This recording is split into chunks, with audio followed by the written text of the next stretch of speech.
आइए आइए भैया, अच्छी अच्छी चिड़िया ले जाइए।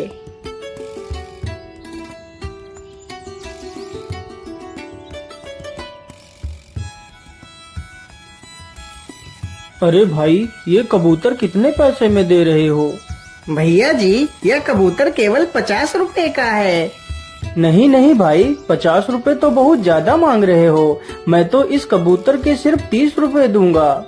क्या करूं, वैसे भी अब जल्दी ही बाजार समाप्त होने वाला है और शाम भी होने वाली है। मैं ऐसा करता हूँ, जल्दी जल्दी से अपनी सारी चिड़िया बेच देता हूँ।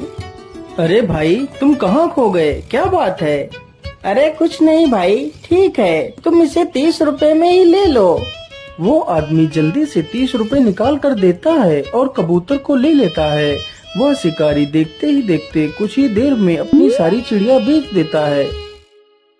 अरे वाह वाह, आज तो काफी सारे पैसे इकट्ठे हो गए हैं। चलो अब मैं जल्दी से सब्जियां खरीद कर घर वापस चलता हूँ। शिकारी जल्दी से कुछ सब्जियां खरीदता है और वहाँ से चला जाता है।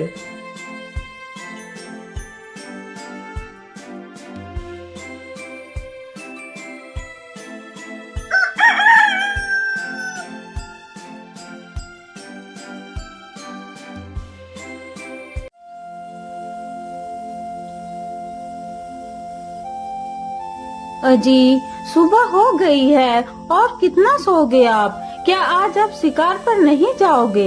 हाँ हाँ भाग्यवान, जाता हूँ, अभी जाता हूँ। शिकारी चुपचाप अपना जाल उठाता है और जंगल की तरफ निकल जाता है।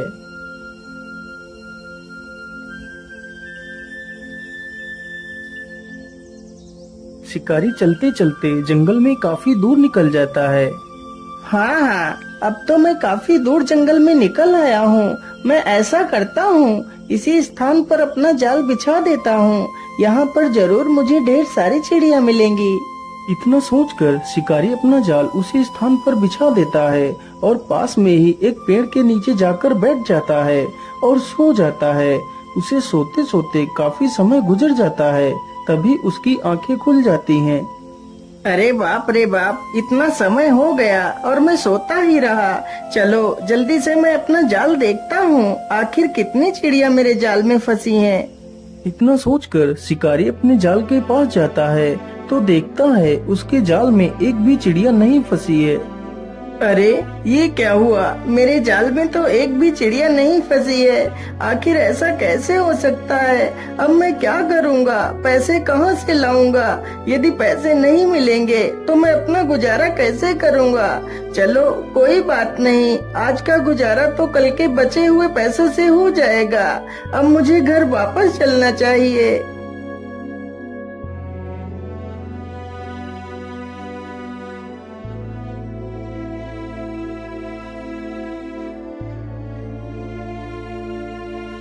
अगली ही सुबह शिकारी जल्दी उठ जाता है और जाल लेकर जंगल की तरफ निकल जाता है। क्या करूं, कल तो मुझे खाली हाथ ही घर लौटना पड़ा था, लेकिन आज मुझे कुछ भी करके चिड़िया तो पकड़नी ही पड़ेंगी। लेकिन आज मैं ऐसा करता हूं, आज अपने जाल को किसी नए स्थान पर लगाता हूं। ये सब कुछ सोचते हुए शिकारी जंगल में एक नए स्थान पर पहुंचता है। हाँ हाँ, यही स्थान ठीक रहेगा। मैं यहीं पर अपना जाल बिछा देता हूँ। इतना सोचकर शिकारी फिर से अपना जाल बिछा देता है और पेड़ के नीचे जाकर बैठ जाता है। अरे नहीं नहीं, मैं इस बार नहीं सोऊंगा। इस बार मैं अपने जाल पर नजर रखूंगा, आखिर मेरे जाल में चिड़िया क्यों नहीं फंस रही हैं। तभी देखते ही देखते कुछ ही देर में उसके जाल में कई सारी चिड़िया आकर फंस जाती हैं। तभी एक लोमड़ी उसके जाल के पास आती है और जाल को पकड़कर खींच लेती है, जिससे जाल में फंसे सारे कबूतर फर से उड़ जाते हैं। अरे रे रे दुष्ट लोमड़ी, ये तूने क्या कर दिया? मेरे सारे पंछियों को तूने छुड़ा दिया। मैं तुझे जिंदा नहीं छोड़ूंगा। शिकारी जल्दी से एक डंडा उठाकर लोमड़ी की तरफ दौड़ता है। लोमड़ी तुरंत वहाँ से भाग खड़ी होती है। बेचारा शिकारी उसका पीछा करते करते काफी दूर निकल जाता है। लोमड़ी देखते ही देखते जंगल में एक झाड़ी में घुस जाती है। अरे बाप रे बाप, इसके पीछे भागते भागते तो मेरी सांस ही फूल गई, लेकिन लोमड़ी तो हाथ नहीं लगी। जिस पेड़ के नीचे शिकारी खड़ा था उसी पेड़ पर एक पक्षी रहता था। तभी उस पक्षी ने अपना मल त्यागा तो वह मल सीधा उसी शिकारी के ऊपर जा गिरा। अरे राम राम राम, मैं तो वैसे इतना परेशान हूँ, ऊपर से इस पक्षी ने मेरे ऊपर ही मल कर दिया। छी छी। तभी शिकारी अपने हाथों से ही उस मल को साफ करने लगता है। अरे ये क्या, ये मल तो सोने की तरह चमक रहा है, कहीं यह सोना ही तो नहीं?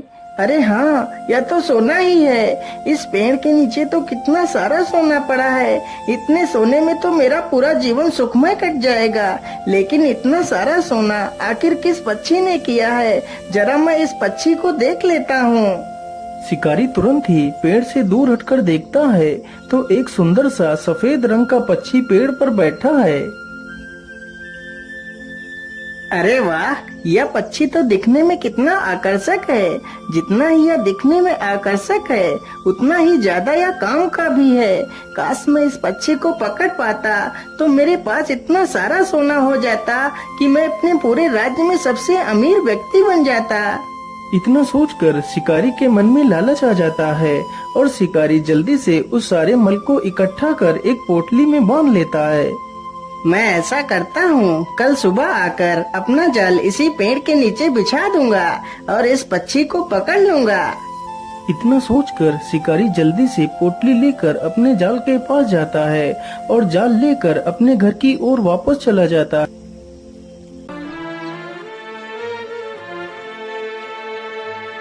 अरे भाग्यवान, तुम कहाँ हो? देखो मैं तुम्हारे लिए क्या लेकर आया हूँ। अरे आप इतना शोर क्यों मचा रहे हो? आखिर ऐसा क्या लेकर आए हो आप? तभी शिकारी उस पोटली को खोल देता है। उसकी पत्नी पोटली में इतना सारा सोना देखकर हैरान रह जाती है। अरे इतना सारा सोना, लेकिन इतना सारा सोना तुम्हें कहाँ से मिला? फिर शिकारी अपनी पत्नी को सारी कहानी सुनाता है। भाग्यवान, यदि वह पक्षी हमारे हाथ लग गया तो हमारी सारी गरीबी चुटकियों में ही खत्म हो जाएगी और हमें पूरे जीवन कोई काम नहीं करना पड़ेगा। हमारी आने वाली पुश्तें राज करेंगी, राज। हाँ हाँ, लेकिन इस पक्षी को तुम पकड़ोगे कैसे? अरे भाग्यवान, एक शिकारी से तुम सवाल कर रही हो कि मैं उसे पकड़ूंगा कैसे? अरे जैसे मैं बाकी पक्षियों को पकड़ता हूँ वैसे ही उसे भी जाल बिछाकर ही पकड़ूंगा।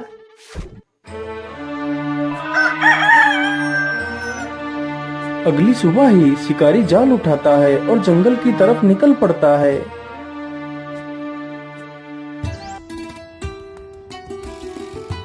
शिकारी चलते चलते उसी पेड़ के पास पहुंच जाता है जिस पेड़ पर वह पक्षी रहता था। चलो जल्दी से मैं अपना जाल बिछा देता हूँ और दूर झाड़ियों में जाकर छिप जाता हूँ। शिकारी जल्दी से अपना जाल पेड़ के नीचे बिछा देता है और दूर जाकर झाड़ियों में छिप जाता है। अरे ये क्या, आज तो मेरे पेड़ के नीचे इतने सारे अनाज के दाने बिखरे हुए पड़े हैं। मैं ऐसा करता हूँ, आज मैं इन्हीं दानों को खाकर अपनी भूख को शांत कर लेता हूँ। इतना सोचकर बेचारा पक्षी पेड़ के नीचे बिखरे दानों के पास जाता है। तभी वह उसी जाल में फंस जाता है। उधर घात लगाकर बैठा शिकारी जैसे ही देखता है कि पक्षी जाल में फंस गया है, तभी वह जल्दी से जाता है और पक्षी को पकड़ लेता है और उसे अपने घर ले जाता है।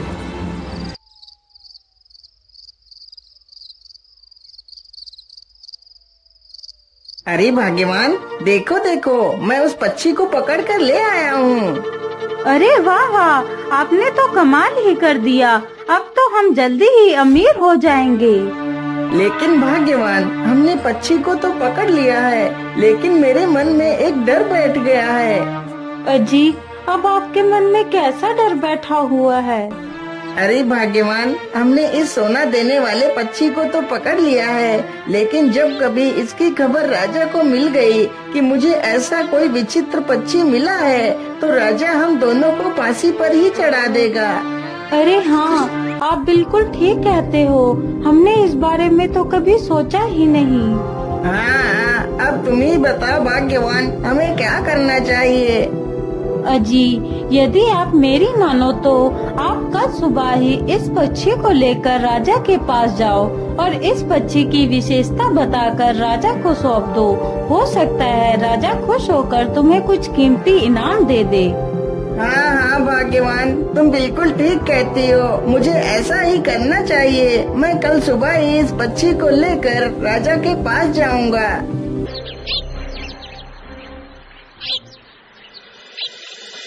अगले ही दिन शिकारी उस पक्षी का पिंजरा उठाता है और उसे राजा के महल में लेकर पहुंच जाता है। महाराज, मेरा नाम चंपक लाल है और मैं एक बहेलिया हूँ। महाराज, मैं आपके लिए एक उपहार लेकर आया हूँ। उपहार?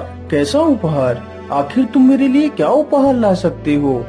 महाराज, मैं कल शिकार के लिए जंगल गया था तो मुझे सोने का मल करने वाला यह पक्षी मिला है। क्या? सोने का मल? क्या यह पक्षी सोने का मल करता है? क्या तुम ये सत्य बोल रहे हो? जी हाँ महाराज, यह पक्षी सोने का ही मल करता है। शिकारी की यह बात सुनकर सभा में बैठे सभी लोग हैरत में पड़ जाते हैं। आखिर कोई पक्षी सोने का मल कैसे कर सकता है? अरे वाह चंपक, मैं तुमसे बहुत प्रसन्न हूँ जो तुम ऐसे विशेष पक्षी को मेरे पास लेकर आए हो। इससे हमारा राज्य और भी ज्यादा संपन्न हो जाएगा। मंत्री जी, तुम जल्दी से जाओ और 100 सोने की मोहरें लेकर आओ और चंपक को मेरी तरफ से उपहार में दे दो। महाराज क्षमा कीजिए, लेकिन क्या कभी आपने सुना था कि कोई पक्षी सोने का मल करता है? ऐसा तो असंभव है महाराज। जरा सा विचार कीजिए, फिर कोई फैसला कीजिए। वैसे मंत्री जी ठीक कह रहे हैं। मैंने आज तक तो कभी भी ऐसे पक्षी के बारे में ना ही सुना है और ना ही देखा है। कहीं यह चंपक मुझे मूर्ख तो नहीं बना रहा? हाँ मंत्री जी, तुम एकदम ठीक कह रहे हो। मैंने आज तक कभी भी ऐसे पक्षी के बारे में नहीं सुना है। अब तुम ही बताओ मंत्री जी, मुझे क्या करना चाहिए? महाराज, इस बहेलिए से इस मासूम पक्षी को लेकर आजाद कर दीजिए। यही हमारे लिए ठीक रहेगा। और हाँ महाराज, इस पक्षी को आप अपने हाथों से खुद आजाद कीजिए। मंत्री की यह बात सुनकर राजा मंत्री की बात से सहमत होकर उस पक्षी को आजाद कर देता है। पक्षी जैसे ही आसमान में उड़ता है तो वो फिर से अपना मल राजा के ऊपर ही कर देता है। तभी राजा देखता है कि उस पक्षी ने वास्तव में सोने का मल किया है। अरे, यह तो सचमुच का सोना ही है। मंत्री जी, ये तुमने क्या करवा दिया? तुमने हाथ में आया हुआ इतना सारा धन निकलवा दिया। पक्षी वहाँ से उड़ता हुआ दूर किसी दूसरे स्थान पर चला जाता है।